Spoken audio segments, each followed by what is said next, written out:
Welcome to the show. All right, let's get it rolling here.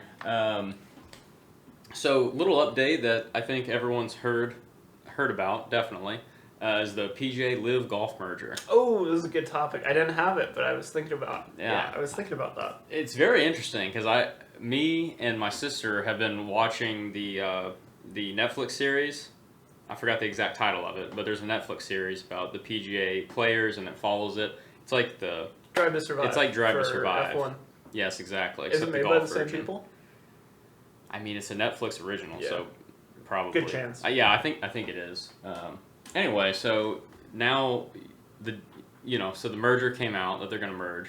The players are obviously very mad about this because I mean a lot of them in my eyes sold out, right? It's like the PGA is the tried and true organization, and it's got all the history with it, and these players who some of them were sort of top players, but most of them weren't, and they kind of sold out to go to LIV, right? And Jay Monahan, which is the commissioner of the PGA, he's been like a hen on a June bug on on the LIV Golf Tour because for good reason, right? Because they're Saudi backed, which I heard the comments. I don't need to go through the history of Saudi, but they not good. He not made good some people. pretty damning comments in the past towards them, only to do a 180.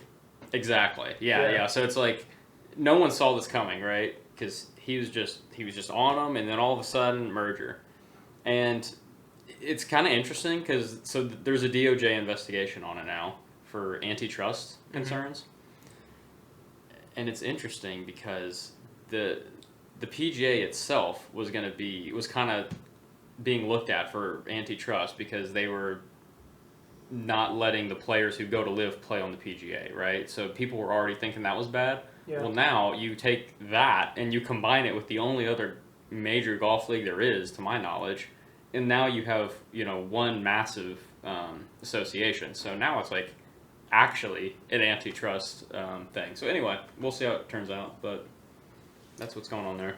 Interesting, yeah. Because you still have you have the PGA. So obviously those merging, fairly significant, but also I feel like LIV was not. They were a newcomer. Yeah, I'm not sure how their viewership or anything was. I mean, I've never watched one. I haven't had any friends that have watched LIV tournaments, so. But you still have. But maybe on the other side of the world, maybe it's popular. I don't know. You still have like USGA tournaments, right? Which are like. They kind of go hand in hand with the PGA, right? I mean, it's not the same organization by any means, but... Yeah, the PGA is more money-based, I think. I think it's a charity, just like the NFL and the MLB. But, like, the players are often competing to win, like, large sums of money. Yeah. Right? Oh, right, yeah, definitely. Whereas there's certain, like, USGA... Is the Masters a USGA? No, it's not. But there's other tournaments out there that are not associated, like the Masters, for example, that the players want to just win, like, a green coat. Like they want to say they won the Masters. Yes, there's a lot of notoriety involved with winning the Masters, but there's also a lot of money involved with it too. Even though it's not the highest paying one, I think it's the third highest paying one because there's only 4 golf majors, right? I think there's 4, and yeah, the Masters is not the highest paying, but it definitely has the most notoriety. So. But yeah, LIV is like, you don't even need to win, right? It's just like, we're going to pay you to come over, pay to play, essentially. Yeah. Yeah, because Mickelson sold out. Yes. Right? Right. And yeah, so in now my words, sold out. Now you have this scenario where, so he got his multi-million-dollar pay. I mean, yeah. Morals aside, it seems like he made the right financial decision. Yes. Because he took his paycheck from LIV, and now they've merged all of a sudden, and so he's back in action, so to speak. Right. Unless they decide... I heard that some players are pushing for disciplinary action of some sort, so either, like, banning them... Banning the people who left? Sorry. Cat was taking a shit.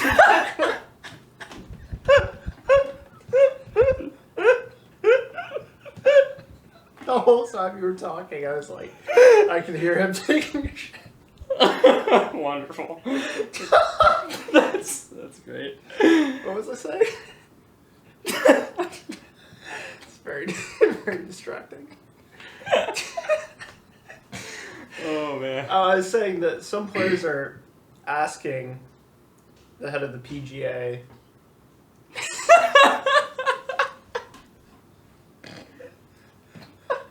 to take action.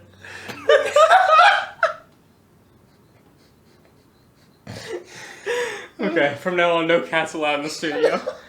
Oh. So maybe something happens there.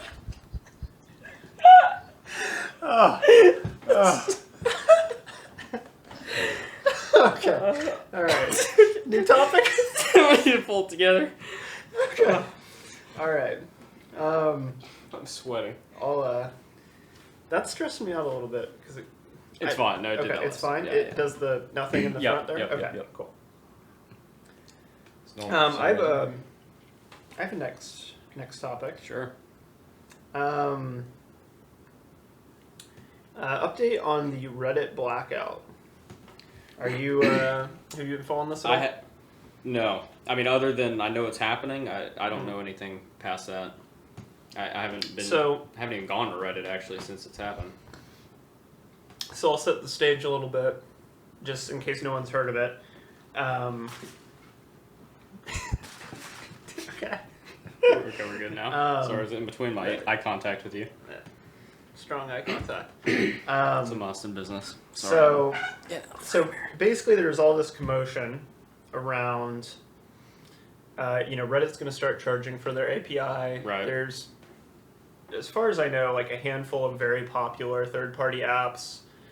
Apollo being like the one that everyone's rallying around, and there's also like Reddit is fun. There's a few lesser-known ones, and then I also heard that like some like moderator tools were using like various other third-party apps to help moderate their subreddits. Right. And it's better than what Reddit was providing. So there's all this like back and forth between the Apollo dev and Reddit, and basically the Apollo dev was saying in order to keep this Apollo third-party app, which is basically just a more usable front end for Reddit. It's all the same content, but it's just easier to interact, right. Favorite things, scroll, see what you want to be seeing. Also, notably, it doesn't serve ads like you might see on the Reddit app, right? So anyway, and the Apollo dev came out and said, if we want to keep running Apollo like we're running it, it would cost us $20 million a year to pay for API fees. So no other expenses. Yeah, that's what Reddit would be charging them. Yeah, just for the data pool. And so now everyone, or not everyone, but moderators of subreddits have rallied around. That's an important point because it's not everyone. It's the people that control the subreddits. Right. Yeah. Have rallied around the Apollo dev, and over 9,000 subreddits have, and I think it's largely over at this point, agreed to do like a 2-day blackout, right?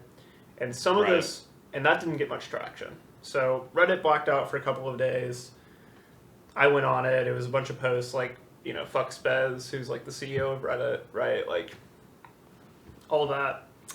And then like that, no comment from Reddit largely during that time. Yeah. So in response to that, some subreddits have decided to stay dark indefinitely until they see change. Interesting. Is that a pretty small portion of them? There's some significant subreddits, like I think they're called like default subs. So like when you join Reddit, you're automatically subscribed to them. So it's things like pics, like, pictures. Right. I think maybe like videos is another one. So, long story short, some subreddits have decided to stay dark longer.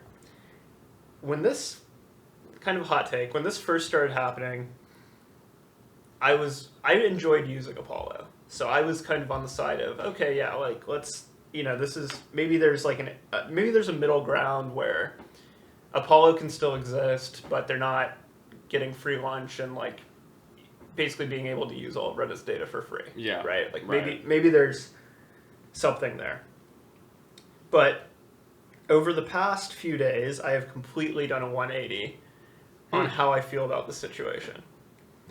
I think what these subreddits have devolved into and the posts that they're making now are the most whiny, crybaby, anti-capitalism like posts I've ever seen in my entire life. Tends to be Reddit's user base from my experience. And it's just pretty pathetic at this point. Because it's clear that nothing's going to happen. Reddit, 100%, they're a private, soon-to-be public business. They don't owe anyone anything. Yeah, I mean, they've got to get their numbers up.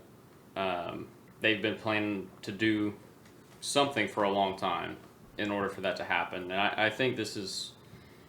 I mean, I think it's the easiest route for them to take in order to do it, right? I mean, because again, like, why would you give this other third-party company a free lunch, you know? It just doesn't really make sense. I have... How was Apollo making money, by the way? Was there like a premium Apollo? Yeah, or? So it's freemium was the structure, right? So you can use it without paying. Right. There was, I think it was like, I might be off a few dollars, so don't quote me, but I think it was like $5 a month or so for a more premium option that let you it basically it didn't get rid of ads or anything because there weren't ads to begin with, but it was you can more easily categorize your subreddits, right? Or you can say these are my favorites, and just different flavors of how you can save things and follow things, and different features there. You could also do things like change the app icon, really small things that I guess it's a nice to have, but it's you definitely don't need it. So I have a few interesting things here. So in response to, obviously the 2-day thing didn't get a lot of traction. I think Spez did say something like, hey, people have protested things on Reddit before and it always blows over. So that was kind of the messaging that he gave to his employees. And he also said, don't wear your Reddit gear out on the streets because people feel very passionately about this right now. Wow. So we don't want you to be attacked, which is pretty ridiculous. Wow. That seems extreme. But since then, in response to sort of the perpetual blackout that they're expecting, the Reddit CEO has threatened to boot moderators that continue to participate in the blackout and replace them with new moderators, which I think is reasonable. Yeah, I kind of saw that coming. Especially on the default subs, right? Yeah. Everyone's subscribed to. He's promised to weaken the ability of mods in the future so that there's something called power mods. And it turns out, I wish I had gotten the numbers on this, but it turns out there's a handful of individuals that are moderators on 100 subs each. Really? Yeah, so it's the same kind of core group of moderators that run a lot of the subreddits on Reddit. Huh. Interesting. So that's interesting. And this is, to me, moderators are completely unpaid. Is that right? 100% unpaid. Okay. I don't know why anyone would do it. Yeah, I don't either. I mean, I'm so busy as it is. I mean, it seems kind of, it'd be fun for a little bit, but then it's after a couple days, it's Yeah. I got better things to do. I agree.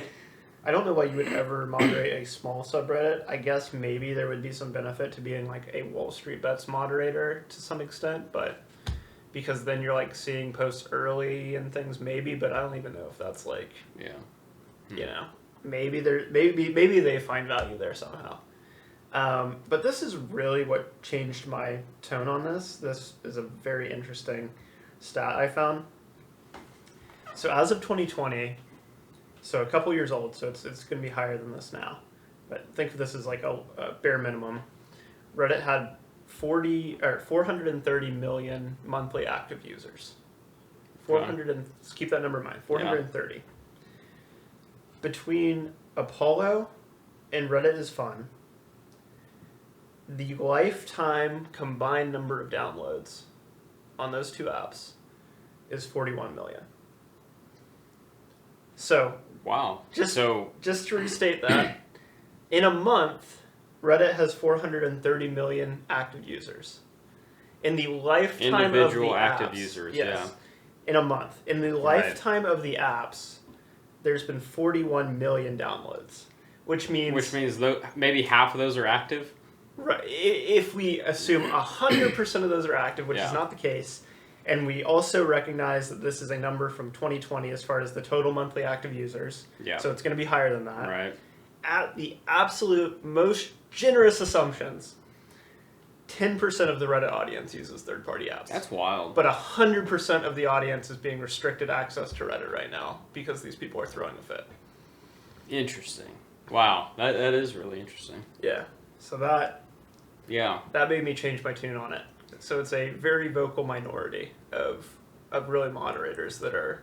Seems like we're seeing that a lot these days. Yeah, they're shutting this down. Many different realms, but yeah, always that small, loud minority. What? Nothing. Oh boy. All right, so that was my Reddit blackout update. That's a good update, yeah. The next thing I have is the. Do you see that CAVA IPO'd? I did. What do you think about them as a restaurant? I have strong feelings about them as a restaurant. I've actually never ate there, so I can't. You've never had CAVA? I've had something that they've made from the grocery store, but no, I've never ate at a location. But okay. I've had some friends who liked it in the beginning, and then they said they don't like it anymore. So that's interesting, really. Yeah. That is my exact experience. Really? Yeah. Huh. Really loved it at the beginning. In the last 3 months, it seems every time we try to order something, they're out of half the stuff, at least around here. And the quality just is not as good as when I was first having it. So maybe cost cutting going into their IPO or something. Could be. Yeah. I mean, so the IPO did well. I mean, it did really well for them. I mean, it IPO'd at $22 a share, which is actually above the $18 to $20 target price. So it already IPO'd high, and then when it hit the market, it opened at like way above that, like $40. I think the high on Friday was like 47 is what it topped out at, 47.50. But it closed at 38.15. So it's still it dropped from the high on Friday, but it's still way over what it IPO'd at. So and the interesting thing about this IPO is it's really the only big successful IPO recently, because IPOs have been falling flat for quite a while now. So this was like the first time that like IPOs are kind of like back alive, you could say. That's interesting. And maybe you don't know, but is CAVA owned by the same people that own Zoe's Kitchen? I don't know. Because it's been a while, but I had read that at least in Houston, where we're recording from, they were converting half of their Zoe's Kitchen locations to CAVAs. This was back when no one had heard of CAVA before. Well, it must be the same company. Yeah. So clearly they've found success with CAVA over Zoe's Kitchen. I mean, I think Zoe's Kitchen's pretty good. I do too. It's probably... I don't like go out of my way to eat there, but like our office will order it in sometimes, and I like it. CAVA is much more of like the Chipotle style deal than Zoe's Kitchen. Like Zoe's Kitchen is like you put in your order and they make it in the back. More and restaurant then bring style. It out. So they probably need. It's probably just a little more complex supply chain. Whereas like CAVA's a good idea because people love Mediterranean food, and if you could do it in a Chipotle style, I mean, I think it'd do really well as long as you can have good quality and have have the items available. Yeah, when I was interning in college, I had to go to where was it? DC, Washington DC. And while I was there, there was an Asian Chipotle that they were trying, and it was owned by Chipotle. And it was literally the same setup, but just with an Asian flair instead of a Mexican flair. How cool would that be if like Chipotle just came out with like different named restaurants for like each version of food, like a Mediterranean, a Chinese. I mean, they've already got Mexican, like whatever else you could do. That'd be pretty neat. It was delicious. I went there multiple times while I was on that trip because I really enjoyed it. So it is. I mean, CAVA is basically just Chipotle with a different skin on top. Right. So Yeah, it's just different. it's interesting. Yeah. And it feels a little healthier for some reason. All right. Well, on the while we're talking about stocks, I have, and of course, never financial advice, but I'm wondering if this particular company might be a good buy. Okay. So the other day, I saw a post somewhere that was talking about all of it was basically a grid, and it was all of the Tesla competitors that have come out. Oh, interesting. And what their current stock price is from their high as a percentage. And so, on this list, there's a bunch that I have never heard of before, but there's a bunch that I have, right? So Fisker, right? Kind of the oldest competitor here, probably really on the map before Tesla was even on the map, I think. Yeah. Yeah, that's true. So they're whenever I heard of Fisker for the first time, I always thought it was like a higher end sports car, which I guess it was. I know it was like a big deal when like Justin Bieber got one and everyone heard about it, and then of course they had the issue with them all like catching on fire and blowing up. Not all of them, but a good amount of them. So. Yeah, they had some weird stuff happen with they were either bought out or there was something that happened there. I've got a friend, big car guy. He drives one daily.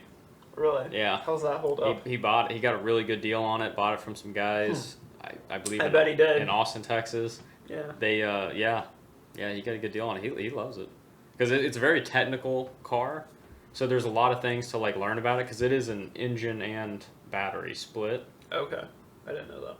Yeah, I should fact check that, but I'm like 90% sure it's a split. It's a hybrid powertrain, and if you're a car guy, a lot of car guys are like really into them, so it's kind of neat. Has a solar roof, which everyone always talks about, but I think the reality of that is it doesn't generate enough power to.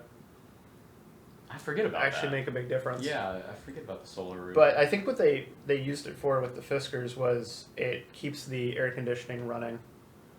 That's a good use for it because the air conditioner does pull a lot of power while you're out of the car. So like when you get in it, the air is fresh. So anyway, that's one on the list. Some others that you might recognize are Lucid, Rivian, Faraday Future, all of those. And so, of these, as I'm looking through this list, there's about 12 of them here. The only one, there's two that I actually see on the road, which is Rivian and Lucid. Right. Right? And Tesla. Yeah, with all of these being competitors to Tesla. Right. That's true. Those are the only two I see. Starting to see a few more Lucids than I have ever before. I don't really like the look of them, but yeah. But Lucid is down 90% from the high. Yeah. And Rivian is down 92% from the high. They're getting crushed, and I know Ford and Amazon were pretty big backers in Rivian, and I know Ford pulled out like the vast majority, maybe completely out of them, or at least when they IPO'd, they sold most of their stock, and I'm sure Amazon probably did too. Yeah, so that hurt them. My question is Rivian a good buy right now? Kind of ignoring Lucid for the moment, but I was just thinking like, Rivian is really the one, I'm actually seeing them on the road, and two, people seem to actually like them. Yeah. I've never been in a Rivian or have drove one yet, but I'll probably be driving one soon, and I will say I do like the look of them, and they have a lot of neat features that, I'm a truck guy, so that I think truck guys will probably like. I mean, like one is that tunnel that like goes through the bed. Yeah, cool feature. I think that's really useful. And then also it's a seat, so like when you fold it down, you can, sit on it and change your, boots to shoes or whatever. Yeah. They've got a lot of stuff thought out, and like I said, they just look good. They look like, nice luxury vehicles, and they don't look too electric-y, I guess you could say. Yeah, so I have a couple of negatives as to why it might not be a good investment. And I have one positive. So beyond the anecdotal of I'm seeing them on the road, right? So the biggest negative for Rivian is that their current per vehicle loss is twice the selling price.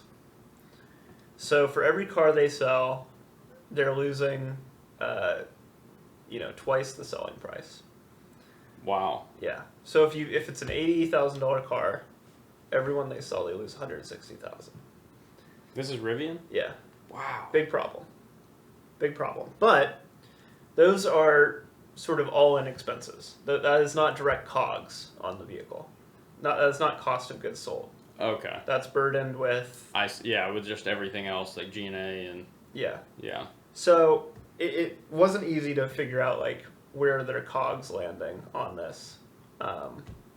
So they're massively unprofitable. Like, that's obviously one issue. Second issue, they're currently going through a major recall. So they're recalling 13,000 R1 trucks and R1S SUVs. For reference, in 2022, they delivered 24,000 vehicles.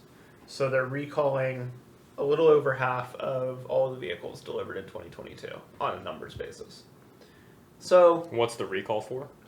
Seatbelt. There's a sensor in the seatbelt that might not cause it to actuate if you get into a crash. So you know how it locks up? Right. If you get in a crash, it's possible that you'd go flying into your airbags. That's interesting. Yeah. So that's not great. What's kind of I saw a video, and you never really think about it, but it was a video about how seatbelts work and how it used to just be like the motion of the vehicle or something would like move a ball basically, and that's what would lock it. Well, later on they found out that like people didn't trust it because like they could never get it to lock unless the car was doing it. So what they did is they added in a feature where if it pulls too quickly, it will lock as well. That's why you get that. That's where you get that assurance. Feedback. Yeah, you get that Interesting. assurance. So it would have worked. You're saying it worked, but people weren't seeing it work, so they didn't trust it. But it also added a failsafe, so that way there's two mechanisms that will make sure it engages in a crash. So it's basically foolproof. So I just thought about that because I wonder, like, is theirs like electronic? Like, are they getting rid of those like simple ball mechanisms that have worked for forever and basically never fail since they made that change in the back in the 70s or something. I say that is like well, I guess that would be the result still, but possible it could be something like a weight sensor. Whereas how it knows if you have a passenger in the car, for example, and so it will lock up the seatbelt if you do have a passenger. Maybe it's not detected. Like if it is, I know it's a sensor issue because that's what I read. I feel like, I'm surprised the U.S. is really tight on vehicle laws, and I'm surprised that they would allow like a seatbelt to go electronic or like something like that simple of a safety feature to go electronic. Yeah, something related to the seatbelt. Interesting. So those are massively unprofitable, and going through a pretty serious recall of effectively half of their shipped inventory last year. All right, how many shares are we buying? But it is down. It's down 92% from the high. They're actually getting on streets. People actually like them. Yeah. And they have a partnership with Amazon. I literally saw one today to produce 100,000 electric delivery vans by 2023 or 2030. The new electric delivery vans that we're seeing here are they? Those aren't produced by Rivian, are they? 'Cause I don't think they have a name on them. They are produced by Rivian. Really? Yeah. The new ones that have like the ones that round look lights cool. and everything? Yeah, they're pretty. Yeah. Those I are don't Rivian? think they brand them, Okay. but they are Rivian. Interesting. Okay. So that's a pretty serious partnership and a pretty serious pledge. Definitely. I had one more point on this. I see it here. It says Rivian's experimental retail store spaces aim to boost engagement and sales. So they're opening retail stores? Oh, yeah, maybe. My last point was, all they really need is a consumer-friendly car. Because right now they're doing what Tesla did, which you play to the high end of the market. Right. Right, to get money flowing. And then when you're able, you make a entry-level model, similar to the Model 3. And I think with the generally good consensus around the quality and the vehicle itself, I think a consumer level, entry level Rivian would do really well. So I'd be curious to see if they're able to produce that, and given how much they're down and that they have this pretty significant partnership with Amazon, they're going to have to figure out the profitability thing, but I mean that's every tech company. Yeah. Really. So I don't know. It's interesting to me. Yeah. I mean, for what I know about them, they seem, like a really solid company as far as their products go. Of course, the company side about it, it sounds pretty bad, but yeah. But yeah, $14.88 was the close on Friday the 16th. Yeah, that's a pretty low valuation. Of course, it's hard to value a company when your earnings per share is a negative 7.45, so I don't blame the market. Yeah. It's been down, like down. Yeah. Just it's pretty much. I mean, its 52-week low is $11.68. Yeah. So it's not too far from that. Just so you know, when you lean over there, you're probably out of frame. Copy that. Yeah. I'll try to stay in frame. Just a heads up. I am pretty sure that's out of bounds. Yeah, so that's, I don't know. I might look into it a little more. Because I'm actually seeing them around, and it's a pretty cool vehicle.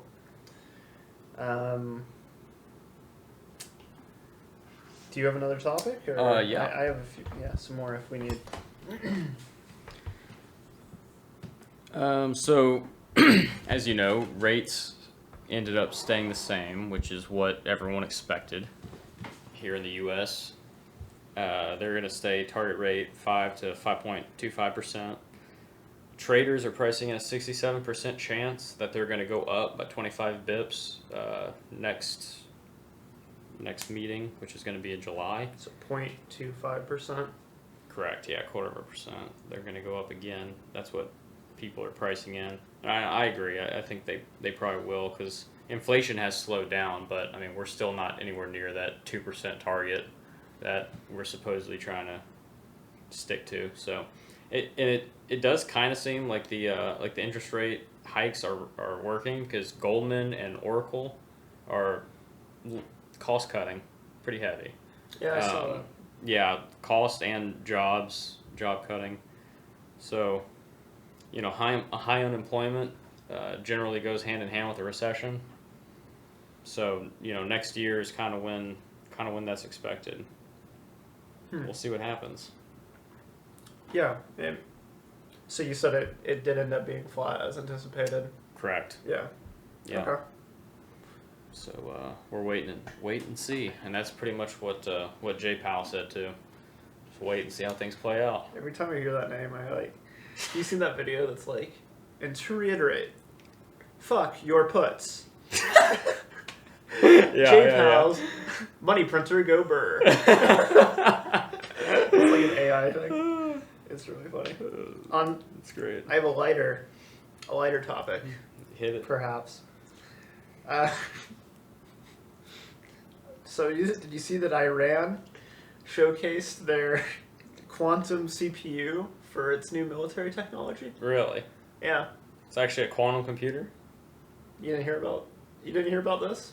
I did not. You didn't see Are we in trouble? didn't see Iran's new quantum computer? Yeah. Is this real? Slight issue with it, it turns out. Is it made out of cardboard? The quantum computer, or the quantum CPU, that it showed on camera and had a high-ranking military official really bragging on. Oh, that's hilarious. Uh-huh.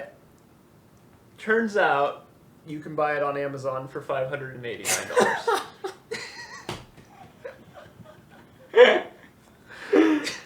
So no way. they had a press conference about an important advancement in their military technology capabilities. Come on.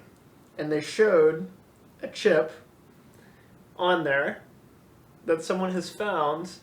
Literally, I believe it's a U.S. manufacturer, Sure. and it's available on Amazon. That's hilarious. And that's what they were holding up and showing in their press I love conference. that. That's great. Are we really that much more advanced? Because I never think we are. But then, then you hear about, like, Russia getting their butt kicked by Ukraine's military, and it's like, how is this possible? And, I don't think... And then you hear this, and it's like, man, like... I don't think it's actually a quantum computing Well, it thing couldn't be. for that price. Yeah, right. Yeah. So, I don't know what they were... Smoking? Trying to get at. Probably some of their own hashish. It seems like the sort of thing where someone had a deadline to deliver a quantum CPU. So they ordered off. And in order to not have them and their entire family US disappear, they put in a little order with Jeffrey. Oh, that's... Yeah. Wow. Yeah, so... R.I.P. to that guy with that news coming out. I was going to say, yeah, it may be even worse what he did than... He would have probably been better off just missing the deadline. Yeah, that's I'm sure that was an uncomfortable conversation. Oh, Iran, when will you learn? So, I've tried the the Spotify AI DJ. Yeah. So I've played with it a little bit more. Okay. And I'm starting to enjoy it some. It is kind of cool. It's like a real DJ as much as they could copy a real DJ. So it'll kind of jump from one song to the next. It'll still play the whole thing, but maybe sometimes when it'll switch songs automatically, it'll have a delay or something. It doesn't do that. Yeah, it'll mix the last 5 seconds of the song into the next one. And then every 4 to 5 songs or something like that, the DJ will come on and be like, all right, we're changing it up now. We're going to go back to what you were listening to in 2019. He's like, here's blah, blah, blah. And the DJ uses your name and everything. So it's interesting. It's literally having your own radio station, essentially. Having your own radio DJ. Does it sound like an AI voice? Or No, does it sound like it's so realistic. Some guy's voice? It's so realistic, yeah. I mean, actually... I don't think you can play that. Can we not? I don't think so. Okay, we won't do it. That's a good point. That's a good point. Struck. But yeah, anyway, it's super realistic. I'll have to try it out. Yeah, I haven't seen it even, so probably need to update something. Yeah, I think mine probably automatically updated. And did you give it any information? None. It's just whatever. Literally none. Whatever you browse is what it's using. It's just using my name from my, I guess I put in my name when I made my Spotify account, my past history of my music listening, and it's interesting because it won't just do your previous listen to music, it'll actually guess what it'll show you different artists that you haven't listened to or maybe a little slightly different genre, but the thing is you can't really control it of what you want to hear, right? So if you want to hear a new genre or something, or push your boundaries some, versus listening to what it gave me this morning, which was what I listened to in 2019. It's just a hit or miss, so you don't know, but it's still interesting. I mean, I like it. It's better than what it was. I mean, I should use it. So it's it's like the radio, right? It's you just don't know what you're going to get. Yeah. You don't know exactly what you're going to get, but this is a little more tailored to you than the radio would be. It sounds exactly. Yeah. Right. So I could see why it's neat. That might be interesting. It's neat. I feel like some of these AI things are really gimmicky that they're coming out with, but I'm actually the Spotify DJ is actually pretty cool. I like it. You classify this as non-gimmick? I do. Yeah. Yeah. I think it's a valid improvement from what they had before. Have you seen the Spotify car thing? What's literally what it's called, car thing. Oh, car thing?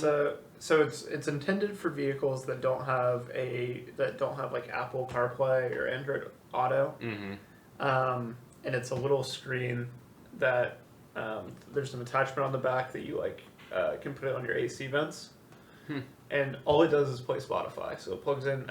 It's probably USB. Yeah, it probably might USB. have an aux option because it is. I think it targets older models. Right.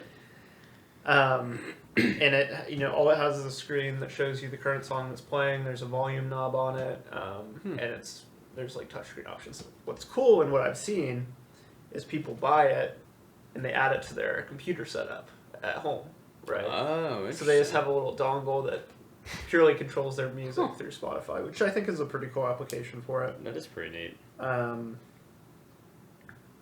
They were giving it away for free for a while, which was pretty. I mean, it's a small display with a touch screen, and it's quite the thing to give away for free.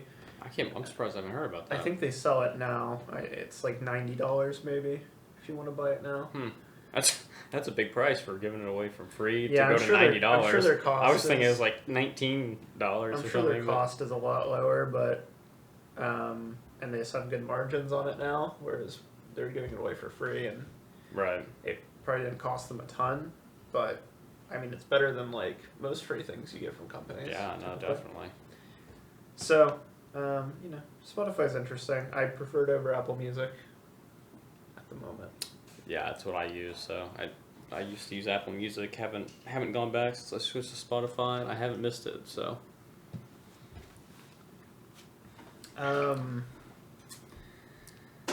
In geographic news, Ireland. The World Geographic News segment. Ireland is willing to pay you $90,000 Sign me up. to get you to move to their little island. So, How big is this island? so there's 20 islands off the western coast of Ireland. Okay. That were inhabited at some point in time, but that has since fallen off. There's largely just a bunch of abandoned old houses on these islands. And they're offering $90,000 for people anywhere in the world that would be willing to refurbish vacant or rundown homes and then live in them. Is this to generate property taxes? I have no idea what their intention is for doing It this. seems like they'd have to recoup the money somehow, but... Yeah, but it's interesting. You said 90,000? $90,000. That's a lot of money. 90,000 US. But again, you're promising to refurbish this, so. Well, I see. Yeah, so that kind of goes into it. Yeah. I mean, I don't know if they have property taxes in Ireland, but yeah, that's the only thing I would think why they would want them to be inhabited. Yeah, it's interesting, right? Like, I mean, what else would they really be getting from that? I can't imagine it's that many houses. Yeah, I don't. Maybe 100. 5 per I island. mean, I don't know. I'll go. Sounds interesting. I'm not going to move there permanently, anyone- but it sounds like a good vacation home. If anyone's looking for a good YouTube series to film, Maybe we ought to hit that. remodeling an Our trip Irish to island house. let that do well. Yeah. There's so many people on YouTube that's all they do is like remodeling stuff. Seems right up their alley. Oh yeah, there's always people that I bought a French chateau and now I'm remodeling it. Yeah. Right? And Yeah. I throw away hours of my life on those videos. Those are always really interesting. And they're always like super long, so they're running a lot of ads on those. Good for them. Yeah. And they get a chateau at the end of it. Not a bad gig. I wouldn't mind a chateau.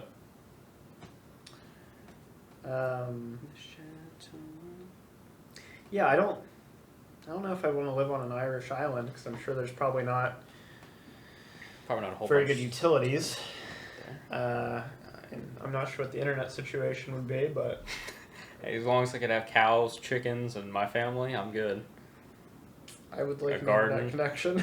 But if anyone I'm trying to get away from it, man. if anyone's looking to start new, Maybe these 20 islands off the coast of Ireland are your ticket to do it. Yeah. Maybe in the eyes of the law, you know, you're unwelcome in the United States, so to say, right? And this could be a fresh new start. Ooh. I think we have an agreement with the UK on that, but Wait. Deporting, or what's it called when you pull a prisoner? Oh, like that agreement. I'm pretty sure we have one of those with the UK, but anyway. Extradition, yeah. Extradition treaty, yeah. Maybe. Throwing it out there. Keep a low profile, right? Like, maybe if you're running from the law, you're not the guy that makes the YouTube channel. You just show up. I need that $90,000 in cash. It's like, what's your name, sir? Yeah, I'm sure you're paid in Welsh bucks or whatever. Welsh bucks. Yeah, that is $90K US. That's how it pans out. Pay me in cattle, that'd be good. I like cows. He's looking for, look, I don't need money. Just give me as many sheep as you have. That's it. You know, Sheep, it's just cows, your house goats. and a shit ton of sheep A on this ton of island. sheep. Oh yeah, that's Zach's island. That's my dream, bro. He's got the sheep island. I want a sheep island. Absolutely. Well, hey, just contact the U.S. Embassy in Ireland and they'll put you in buying my contact. plane ticket right now. There you go. I'm booking it up. There you go.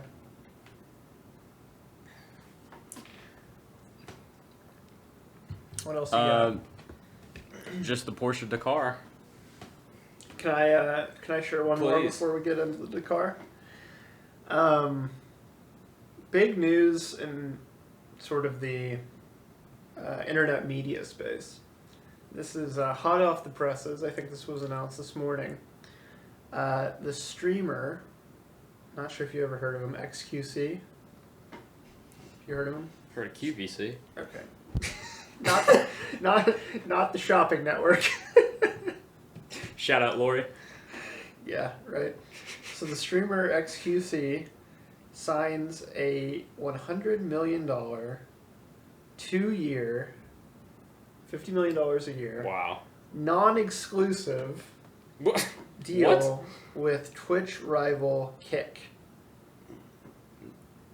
Dude, these streaming services are like, it's just bonkers how much money they pay. I mean, that's unbelievable. I mean, how could you even afford to pay that as is it a startup? Is Kick a startup? Or, I mean, apparently not if you have $100 million to blow. Want an interesting take on this? Yeah. So Kick, there's a cat on the table. Kick, just don't let him pause it. Do not touch the keyboard. Oh boy, he's walking by the keyboard. So Kick, it turns out, is funded primarily by Australian gambling companies. Is there any connection to gambling, or is it just...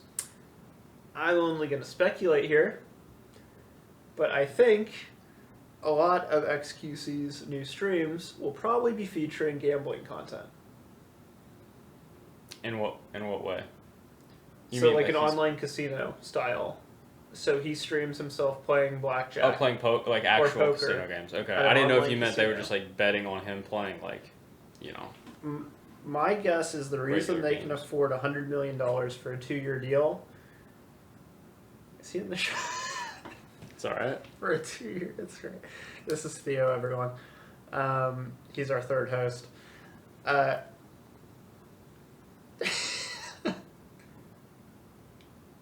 How sweet. He's just a kitty. He's gonna bite you. He's just a kitty. Oh. Oh. No, you put that down. You put that down. Oh.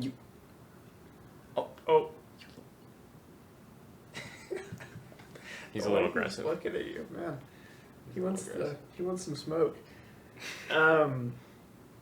Just all speculation, but given that it's such a large sum of money, it's backed by these large gambling organizations or companies, online gambling companies, really, I have a feeling he'll be playing legit casino games for money on stream, and that's why they're able to have such a large deal, because they're hoping that basically it becomes gambling revenue. What kind of content does he stream as it is?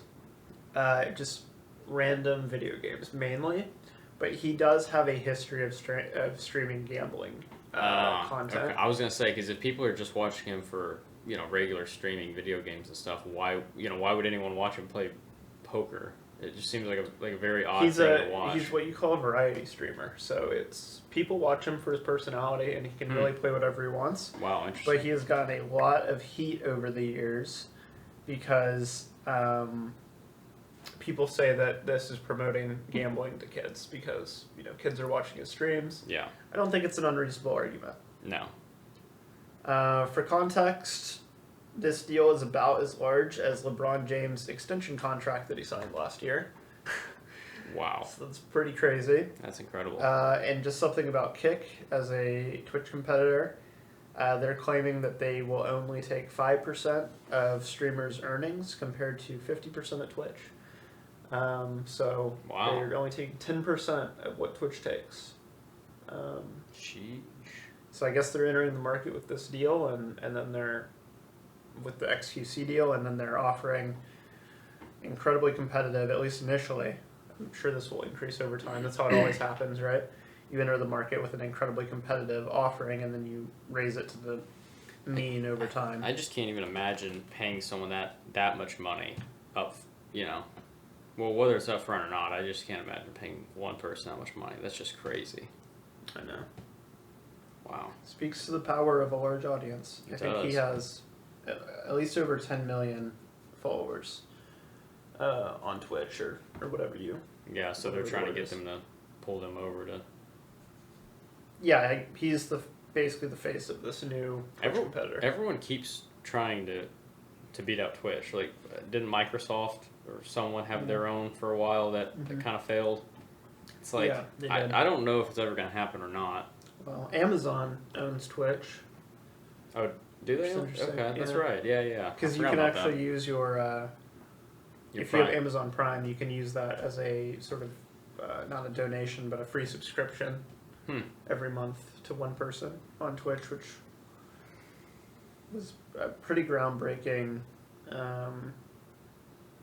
way to handle that relationship between Twitch and Prime, because it's a great benefit for Prime. A lot of people already had it, and a lot of people, this gets them